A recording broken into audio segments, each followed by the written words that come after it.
Então, a palavra de Deus nos deixa claro. Se a pessoa, ele é um religioso, ele está praticando religiosidade, demonstra ter alguma fé, mas se ele abandona e volta atrás, a palavra de Deus nos deixa claro que quem voltou atrás não era de fato um convertido, não era de fato um nascido do Espírito. Pedro Dan conclui lá dizendo que quem abandona a fé, quem volta ao seu estado anterior, ele compara ao cão de volta ao vômito e a porca de volta para a sua lama. Então você presta atenção no texto. Quem que voltou para a lama? A porca. Quem que voltou para o vômito? O porco, o cão. Então ele não era um filho de Deus, ele não era um nascido do Espírito. Ele era apenas um joio no meio do trigo, que estava ali provando alguns dons celestiais, experimentando alguma experiência espiritual, mas ele não passou pelo novo nascimento. Porque é impossível que a obra que Deus faz numa pessoa, essa obra seja desfeita. É impossível que um homem selado pelo Espírito, nascido do Espírito, perca aquilo que Deus fez na vida dele. Porque quem fez isso não foi o homem, foi Deus. E Deus é Deus, o que Ele faz, Ele termina. A Bíblia deixa claro que aquele que começou boa obra em vós, há de concluir até o dia de Cristo. Então o eleito, o salvo, ele permanece. Mas o joio no meio do trigo, esse sai. E se ele não sair durante a caminhada, o Senhor Jesus vai tirar no final. O Senhor Jesus vai separar. Mas as objeções a essa doutrina, ela continua. Porque as pessoas não querem Deus como Deus é. As pessoas querem um Deus a seu bel prazer. Eles não querem entender que Deus tem autoridade sobre toda criatura que Ele criou. Deus tem poder absoluto sobre todas as coisas. E que Deus é soberano para tomar todos os planos e decretos que Ele decretou fazer realizar. Muitas pessoas já me questionaram. Pergunta: mas mesmo que o homem venha pedir para ser salvo, venha clamar por salvação, se ele não for eleito, ele não vai ser salvo? Amados, a resposta está na palavra de Deus. Como nós já dissemos e já deixei bem claro, o homem natural é morto. E um morto espiritual, ele não clama por salvação, ele não busca a Deus. Aqui em Romanos, texto que nós já lemos, que eu vou repetir para vocês, Romanos 3, a partir do versículo 10, está escrito, como está escrito, não há justo, nem sequer um, não há quem entenda, não há quem busque a Deus, todos se extraviaram, a uma se fizeram os inúteis, não há quem faça o bem, não há nenhum sequer. Então é impossível ao homem, o homem natural, pedir para ser salvo. Isso não acontece nunca aconteceu. Porque a salvação é Deus que busca o homem, transforma o homem, regenera o homem e leva ele a Cristo. E esse que é transformado, regenerado, e que Deus leva ele a Cristo, ele recebe a Cristo. Ele não tem como rejeitar, porque ele foi feito nele uma obra de Deus. E Deus é Deus, o que ele faz está feito. Então o homem natural, o homem perdido nos seus delitos e pecados, ele nunca vai clamar por salvação. Ele nunca vai se oferecer para ser salvo. Porque a salvação não é obra do homem. Não é o homem que busca a salvação. Não é o homem que busca Deus. É Deus que salvou o homem e é Deus que busca o homem. E as objeções continuam. Mas eu quero concluir mostrando mais alguns versículos para vocês. João, na sua primeira carta, no capítulo 2, verso 19, ele diz que as pessoas que saíram do meio deles é porque não eram dos deles. Então as pessoas que saem do corpo de Cristo, porque ele não era do corpo de Cristo. As pessoas que saem e que, como diz o jargão religioso, morreu desviado, essa pessoa não era do corpo de Cristo, ela não era nascida de Cristo, não era nascida do Espírito. Se ela fosse nascida do Espírito, ela tinha permanecido, diz João, está lá na 1 João 2,19. Fica evidente que ele não era dos nossos, porque ele saiu do meio de nós. Isso está claro nas Escrituras. Aí você pode então também ter a objeção dizendo o seguinte: assim, então, se eu sou um eleito, eu posso viver de qualquer maneira que eu vou ser salvo? Amados, isso é uma interpretação errônea das coisas. Porque a Bíblia deixa bem claro para nós que aquele que é nascido do Espírito, ele anda em Espírito. A carne e o Espírito, elas se opõem, ela não convive. Né? Aqueles que militam para a carne, da carne colhe corrupção. Mas aqueles que militam do Espírito colhe vida. Então, se a pessoa foi nascido de Deus, introduzido no corpo de Cristo, essa pessoa ela anda em santidade, ela tem prazer nas coisas de Deus, ela tem alegria em Deus, ela tem segurança de que aquilo que foi feito nela foi uma obra de Deus, ela não vive com temor. A coisa mais interessante nesse entendimento é que você vive uma vida cristã saudável, descansa na graça de Deus. Você não vive aquela vida cristã insegura, que hoje você pode estar salvo, amanhã você pode estar perdido. Você não tem isso quando você tem um entendimento correto da palavra de Deus, porque você sabe que quem fez uma obra em você é fiel e vai cumprir até o final da sua vida, vai levar você salvo para o reino. Então não tem isso de o eleito, o salvo, poder viver de qualquer maneira, porque ele não vive de qualquer maneira. Se ele vive de qualquer maneira, é porque ele não foi salvo. Porque o eleito, o nascido de Deus, ele anda em santidade, a natureza dele é espiritual. Ele passa a ter nele uma semente, que Pedro diz, uma semente incorruptível. Então, se a pessoa foi comprada por uma semente corruptível, ele se corrompe e se perde. Mas o eleito, ele é comprado por uma semente incorruptível. É impossível um eleito, salvo, selado, se perder. Ele não se perde, porque a alegria dele está em Deus, o seu prazer está em Deus, ele se deleita em Deus. Até me choca, amados, a situação que eu vejo os cristãos hoje em dia. Você não vê os cristãos se alegrar em Deus, você vê as pessoas se alegrar em futebol, em jogos e conversas fiadas e piadas e coisas de mau gosto. Enquanto que a alegria do cristão, ela vem do interior, ela vem de Deus. Então a gente vê a vida cristã das pessoas, uma vida cristã vazia, sem sentimento espiritual, sem estrutura espiritual. Parece que não tem nada de Deus na vida das pessoas, um cristianismo vazio, sem vida, sem fruto, sem alegria. Então as pessoas que nasceram do Espírito, ela tem uma vida cristã abundante. É muito diferente desse pensamento de que você pensa que se é eleito pode viver de qualquer maneira. Não existe isso na palavra de Deus. Isso é muito interessante, a gente aprender isso, para você ter uma vida cristã saudável, para você se alegrar na obra que Deus fez em você e não viver com medo, viver essa vida cristã medíocre, essa vida de medo de perder, medo de corromper, medo da obra do diabo, medo do diabo armar uma cilada e você cair. Você não tem segurança se você não tiver um entendimento correto das Escrituras. Olha o que Paulo fala aqui em Romanos 6. Ele diz assim: que diremos, pois? Permaneceremos no pecado para que sejamos a graça mais abundante? Aí ele responde, porque isso aqui é uma pergunta retórica. Ele responde: de modo nenhum. Como viveremos ainda no pecado, nós, os que para o pecado morremos?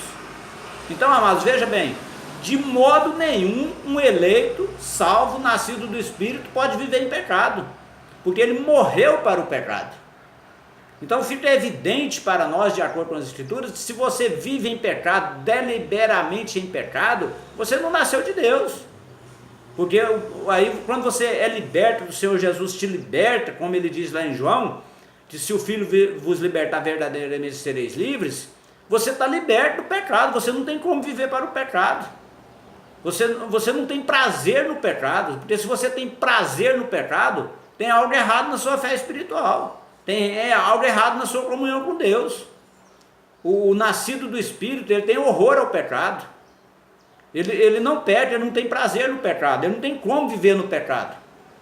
Ele pode cometer alguns pecados, é evidente que nós, salvos, transformados, nós continuamos no mundo, sujeitos aos problemas do mundo, mas nós não vivemos na prática do pecado.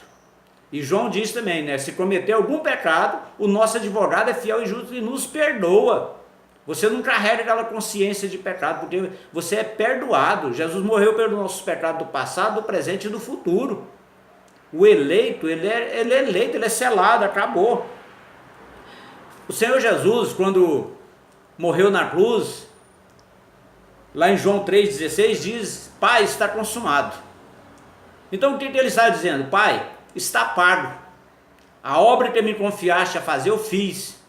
A obra de Jesus, amados, satisfez a justiça de Deus. Ele diz: Pai, está consumado. A justiça de Deus foi satisfeita. Deus se deu por satisfeito. Jesus pagou pela iniquidade do seu povo, dos eleitos. Aí você pode questionar com outra objeção. João 3,16 diz que Deus amou o mundo de tal maneira que deu seu Filho para que todo nele crê seja salvo. Se você ler o versículo com atenção, você mesmo já tem a resposta dentro do versículo. Ele amou o mundo de tal maneira. Que maneira? Deu seu Filho. Mas para que ele deu seu Filho? Para que todo aquele que crê seja salvo. E quem vai crer? O eleito. O eleito, aquele que Deus chamar. É somente o que Deus chamar. É só o eleito que vai crer. Então, amou de tal maneira, deu o seu Filho unigênito. Todo que nele crê não pereça, mas tenha a vida eterna. Então quem vai crer? Quem crê? O eleito. Os eleitos do passado creram, os eleitos do presente creem, e os eleitos daqui para frente crerão até a volta do Senhor Jesus. E enquanto tiver um eleito para ser chamado, Jesus não volta. O evangelho tem que ser pregado para que os eleitos ouçam e venham. Por isso Jesus disse em Marcos 16, 15, 16, ele disse: ide por todo mundo e pregar o evangelho a toda criatura. Então eu já disse anterior, que o evangelho ele tem dois chamados. Tem um chamado externo, pregue a todo mundo, a toda criatura. E tem um chamado interno, aquele que crê será salvo. Então você prega a toda criatura, a toda terra, a todos os povos. Mas aquele que crê, aquele que ouvir no coração, aquele que a palavra alcançar o seu intelecto, aquele que for o eleito vai ouvir e crer. É assim que a palavra de Deus nos mostra. É assim que a palavra de Deus nos revela. Então quando o Senhor Jesus disse, está consumado, ele diz: Pai, a justiça foi paga, né? João 19, 30. E é muito interessante, amados, nós olharmos ainda Romanos 2, 29, está próximo aqui, onde eu estava lendo. Paulo está falando aqui, vocês podem ler de acordo aí, marcando aí, ó, Romanos 2, pode ler do 25 em diante, mas eu vou ler só o 29. Diz assim, ó: porém, judeu é aquele que é interiormente, a circuncisão é a que é do coração, no espírito, não segundo a lei, a letra, e cujo louvor não procede dos homens, mas de Deus. Então o que Paulo está ensinando aqui? Paulo está ensinando que mesmo que os filhos de Israel fossem grande número de pessoas, o verdadeiro israelita, aquele eleito, salvo, era só aquele que a circuncisão era no coração. Então aquela circuncisão da carne, ela era uma circuncisão externa. Aquela circuncisão não fazia a pessoa salva, não transformava a pessoa. Vocês podem ver que no Antigo Testamento, a maioria absoluta dos israelitas não obedecia a Deus. E era circuncidado, era religioso, praticava todos os atos religiosos da época, mas não era circuncidado no coração. Só aquele circuncidado no coração, interiormente, é que era o verdadeiro israelita, era o verdadeiro filho de Deus, era o salvo, era o eleito. E isso não é diferente hoje. Quando o Senhor Jesus disse, lá em Marcos 16, 15, 16, batizando, pregando e batizando, e aquele que for batizado será salvo, ele não está falando do batismo das águas não, porque esse batismo das águas ele é exterior, ele é igual à circuncisão. Muitas pessoas, milhares de pessoas batizadas nas águas se perderam, porque elas não foram batizadas no coração, no espírito. Então quando o Senhor Jesus disse, aquele que for batizado será salvo, o Senhor Jesus está falando do batismo com o Espírito Santo. Porque todo cristão salvo, ele é batizado com o Espírito Santo. O Espírito Santo sela no ato da conversão. O batismo com o Espírito Santo não é depois da conversão. O batismo com o Espírito Santo é no ato da conversão. O Espírito regenera, traz a pessoa a Cristo, batiza e sela. Imediatamente.